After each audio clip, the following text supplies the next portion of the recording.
Welcome to Kenton's videos. Enjoy the video. You start by confirming your deck composition and acceptable card levels, then immediately cycle toward Dart Goblin or Log. Once you have them, place Dart Goblin defensively behind a tower to bait spells and gather Elixir advantage. Make a preemptive minor probe if you need tower damage early, but avoid overcommitting. You want to see your opponent's log or zap responses. Make sure to track which ground spell they use first, so you can plan a Goblin Barrel window.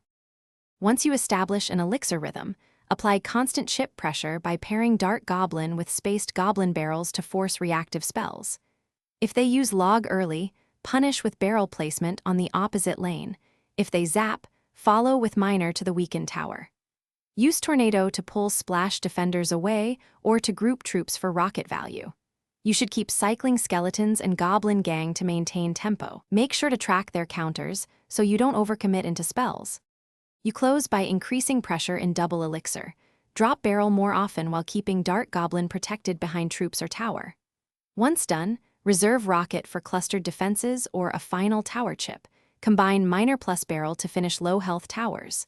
If you find Dart Goblin repeatedly countered, pivot immediately to Goblin Gang and fast cycle chips to force spell value mistakes. One troubleshooting tip: if your barrel gets consistently logged, stagger placement and bait log with Goblin Gang so you regain positive trades.